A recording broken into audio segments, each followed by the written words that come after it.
Did I lie? Did I not tell you them crackers was not finna get Jay-Z no damn casino in New York City? Did I not tell y'all that? This man done would've took a loan against his house because they wouldn't even give him a loan to go and put a bid in on the casino because he had the owner of Caesar's Palace and then he had an ex-federal informant and mob ties down there trying to put a bid on a casino to bring it to Broadway. Yesterday, Wednesday, a state board rejected the Times Square casino bid from Jay-Z in Roc Nation and those companies that I mentioned. And there's a theme in Queens, and I know Nas is a part of this. Queens get the money. Sorry, Jay-Z, we win again.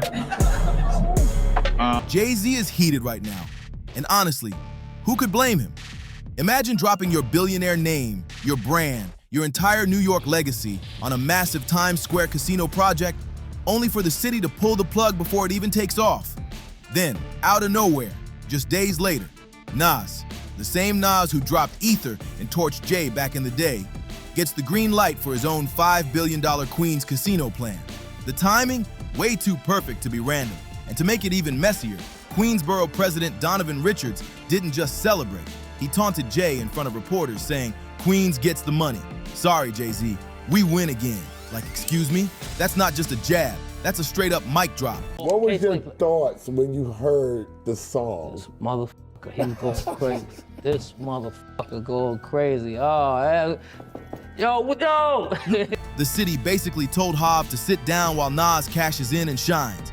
Now the streets are on fire with talk. Fans are connecting dots and whispering that this ain't just business, it's personal. People are saying it's giving flashbacks to their legendary beef, Takeover versus Ether. Pride and power back on the line.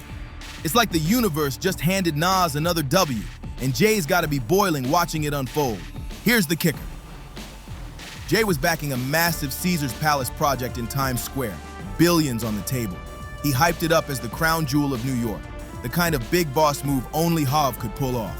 But the community wasn't having it. Broadway insiders fought back, residents protested, and the advisory board shut it down cold. The entire plan collapsed before it even left the boardroom. Poof, gone. And now Nas is out here winning where Jay couldn't. What a wild twist. Jay-Z doesn't take public L's. Not like this. He's built his whole image on being the smooth strategist who always comes out on top. So to watch his Times Square empire dream go up in smoke, that's a brutal hit to the mogul image he's protected for decades. The future is not something you wait for, it's something you build. It lives in the hands of the doers, the dreamers, the people who refuse to stand still. Resorts World is more than a casino. It's energy, it's opportunity, it's hope for the borough. A second chance for some, a first step for many. It's where community gathers, not just to win, but to build a future once imagined. This isn't just business, this is legacy. And now it's time to invest in us. Because the future doesn't ask for permission, it moves with purpose. From our chairman to our newest employee, we're committed to Queens. And in Queens, the future is now.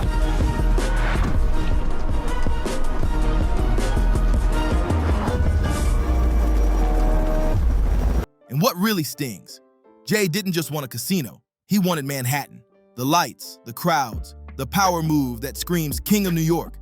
But instead, the city basically slammed the door right in Jay's face, hard. And here's where it gets wild. Just days later, Nas strolls in, calm and cool, and gets the full green light for his Queens casino plan. You can't make this up.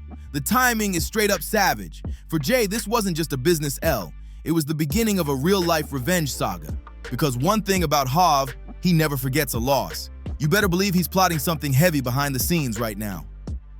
While Jay's flashy Times Square dream was burning to ashes, Nas was quietly stacking wins in his own backyard. His project, Queens Resort World at Aqueduct, just got the full go-ahead, and he's in the mix for real. This isn't some small hustle. This is a $5 billion mega vision turning Queens into a mini Vegas. They're bringing in live poker, blackjack, craps, the full casino experience, plus a huge concert hall, and even a sports academy backed by NBA legend Kenny "The Jet" Smith. This isn't just a casino, It's a full-on entertainment kingdom. And Nas, he's not just a face on the flyer, he's got equity, real power, shaping the vision himself. He's literally turning his hometown into his personal empire.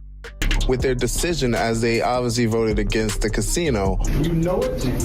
We met the standard and then some, and the only one with courage to stand up is the governor and the mayor appointees, and everybody else runs and hides. When Nas spoke about the project, you could feel it. This wasn't just business, it was from the heart. He said it was a win for the community, meant to create jobs, uplift families, and build the next generation of leaders. Then he hit everyone with that power line. Clearly, with this project, the world is ours. Like, come on. That's not just confidence, that's a full-blown flex. And the timing? Cold-blooded. Jay gets denied in Manhattan while Nas comes through shining in Queens like a hometown hero. Fans instantly jumped online, clowning Jay, saying things like, Nas ethered him again, but this time with business receipts. The memes are wild right now, and honestly, they're not wrong. When you line up the timing, this doesn't look like two rappers chasing billionaire dreams. It looks personal. For Jay, this isn't just about a casino anymore. It's about losing to Nas again. Nas or Jay-Z? Nas. I'm gonna go with Jay. From Queens, gotta go Nas. Okay. I say Nas. Jay-Z or Nas? Jay-Z. Taking a shot already? Easy to be Jay-Z. Nas all day. Let's go. Jay-Z. Nas or Jay-Z? Nas. Damn. Jay-Z. Nas or Jay?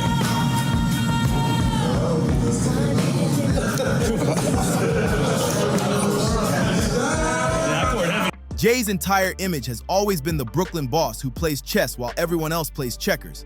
But this time, it looks like Nas just made the winning move. From Rockefeller to Roc Nation, from the Marcy Projects to billionaire mogul, Jay-Z built an empire that screams power and strategy. So taking an L like this, especially to Nas, has got to sting bad.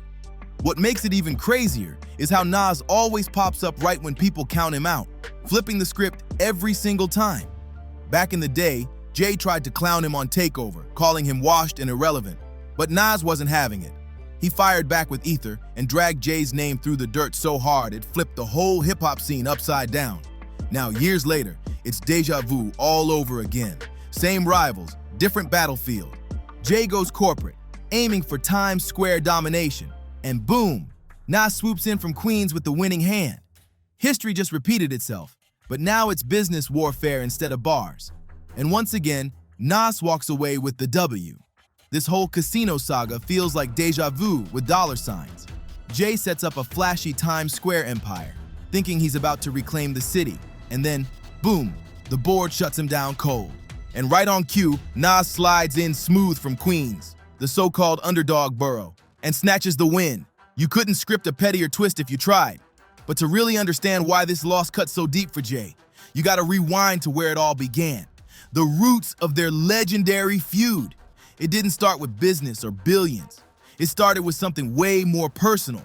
Of how you made this beat. I was at one of those conventions, like a How Can I Be Down or something like that, and I think Nas' album had came out, and every car that was driving by was playing "Whose World Is This," and I, you know, and the pianos and the drums and the whole cadence of that record had me like, yo, this is amazing. I want to make a song like that. Back in the mid-1990s, Nas was already the golden child of New York hip-hop. He dropped Illmatic in '94 and instantly became the king of lyricism, the rapper's rapper. Meanwhile, Jay-Z was still hustling for his spot.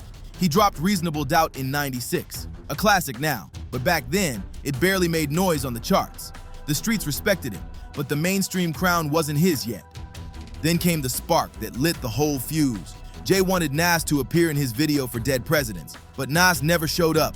Instead, Jay went ahead and sampled Nas's voice for the hook without even asking. Bold move. And Nas? Oh, he definitely wasn't feeling that. That one bold move planted the seed of tension that never really went away. From that moment on, it felt like Jay was constantly chasing Nas's crown, trying to prove he was the next great king of New York. Meanwhile, Nas saw him as the younger challenger who needed to stay in his lane. That silent rivalry turned into a Cold War that lasted for years, and you can still feel the echoes of it today. Jay's always had this thing where he tries to outshine Nas. drop a bigger album, make a louder move, claim more territory. But Nas, he waits. It was met with the disrespect, but I'm really sorry for the other people involved. The other people involved. Because it was either that or we would see each other somewhere and it would be like, I don't know where. He stays patient, then steps in at the perfect time to remind everyone that Jay-Z might be powerful, but he ain't untouchable. Everything hit a new level after Biggie's death, when the crown of New York was suddenly up for grabs. That's when the quiet tension turned into open warfare and hip-hop's greatest rivalry officially began. After Big passed in 1997, the entire city had one question: who's next to wear the crown? That's when the subtle jabs between Jay and Nas exploded into a full-blown power struggle. Jay saw himself as the natural heir, dropping hit after hit, building his empire one calculated move at a time, proving he was the new king of the city. No debate, no question. Meanwhile, Nas already had that chosen one aura. Illmatic made him untouchable in the streets, but when his next albums didn't hit quite the same, whispers started flying. People said maybe Nas had fallen off, and guess who was right there pushing that narrative? Jay! He threw slick shots on Where I'm From, hinting that he was Biggie's true successor and subtly painting Nas as yesterday's news. But Nas wasn't letting that slide. Not even close. He clapped back on We Will Survive, throwing shade right back, hinting that Jay was trying too hard to grab Biggie's throne. The tension was thick. You could feel it in every bar, every interview, every street corner conversation. Suddenly, the city was divided. Brooklyn versus Queens, Jay-Z, the hustler turned mogul, versus Nas, the poetic visionary from the projects. This wasn't just rap anymore. It was about who truly owned New York's legacy. And then came 2001, the year everything exploded and hip-hop changed forever. Jay-Z finally said, forget the sneak disses, and went straight for the jugular. He dropped Takeover live at Summer Jam, calling Nas out by name, claiming he only had one classic, and flat out declaring his career was done. The crowd went insane. For a moment, it looked like Jay had won the war right there on that stage. But Nas, he wasn't going out like that. Nah, he came back swinging hard with Ether. And when I say he went for blood, I mean every word hit like a punch. Nas didn't just respond, he dismantled Jay-Z bar for bar, line for line, and flipped the whole story upside down. When Ether dropped, the hip-hop world stopped cold. It wasn't just a diss track, it was a moment. A lyrical knockout that cemented Nas's name in New York history forever. Nas torched Jay-Z with no mercy, no filter, just straight lyrical flames. He tore through Jay's credibility, his image, and that whole untouchable mogul persona he built. Fans couldn't believe how savage it was. It hit so hard it didn't just end a beef, it rewrote hip-hop language. Ethered literally became the new word for getting obliterated. That's how powerful it was. Fast forward to now, this casino drama, it's giving Ether Part 2. No exaggeration, the parallels are too clean.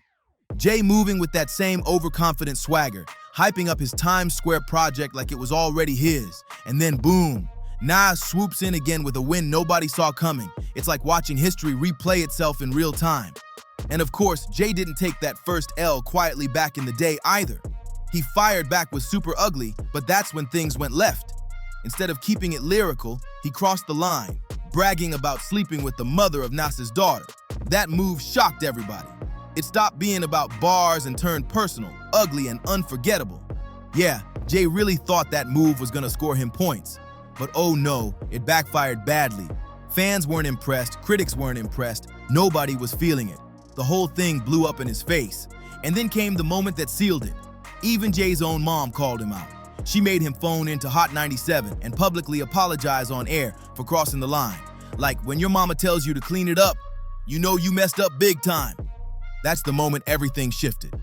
People stopped seeing Jay as the smooth, calculated mogul and started viewing him as the aggressor, while Nas became the fighter, the survivor, who refused to back down no matter how ugly it got.